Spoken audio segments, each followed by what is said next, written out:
Around 2 in the afternoon, Mia left for her volunteer shift at the animal shelter. She'd be gone for at least 4 hours. Luke texted asking if he could come over. I said yes.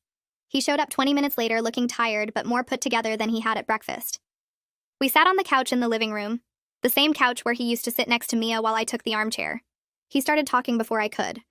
He said he'd been up all night thinking about everything. He said he spent 3 years chasing someone who didn't want him romantically. He said with Mia, he was always trying to prove himself, always wondering if he was doing enough, always feeling like he was one step behind. He said lately being with me felt easy and natural in a way it never did with Mia. He said our conversations flowed without him having to think about every word.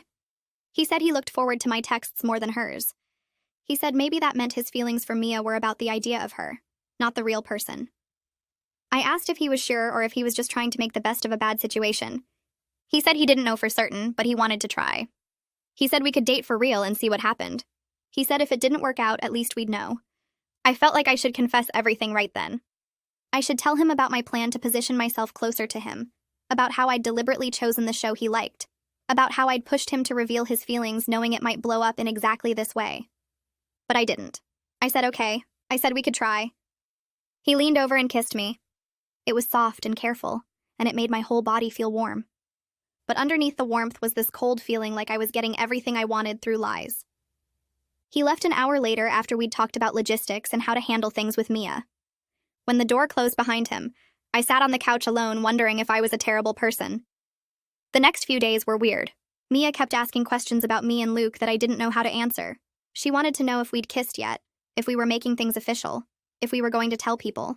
Her excitement made the guilt worse because she was genuinely happy and supportive. She kept saying how perfect we were together. She said she'd been worried about Luke being lonely and now he'd found someone who really got him. She talked about double dates once she found someone to date. Every time she said something nice, I wanted to confess everything. But confessing would hurt her and ruin things with Luke and make me look like a manipulative person, which I guess I was. 2 weeks into dating Luke, things felt more normal. We went to dinner and movies. He came over when Mia was home and we all watched TV together like before, except now he sat next to me instead of her. But I started noticing things. He still texted Mia good morning sometimes, just not every day. When he came over, he'd bring her coffee along with mine, just less frequently. He'd still help her with stuff around the apartment without being asked. I knew they were just friends. I knew this was normal. But it made me irrationally jealous anyway. I'd watch them laugh at inside jokes from work and feel this ugly twist in my stomach.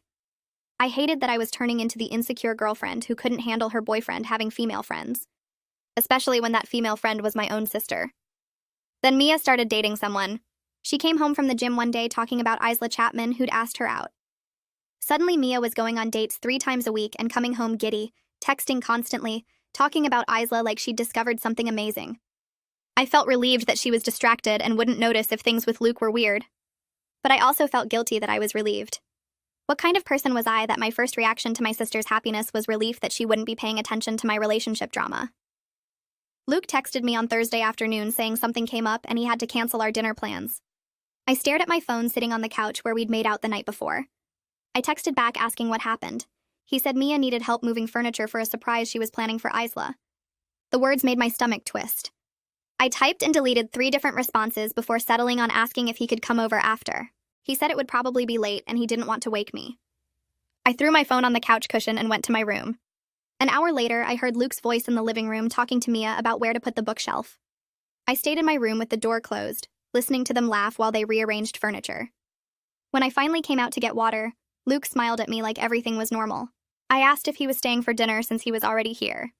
Mia jumped in saying they were ordering pizza and I should join them. I said I wasn't hungry and went back to my room. Luke texted me asking if I was okay. I didn't respond. He knocked on my door 20 minutes later.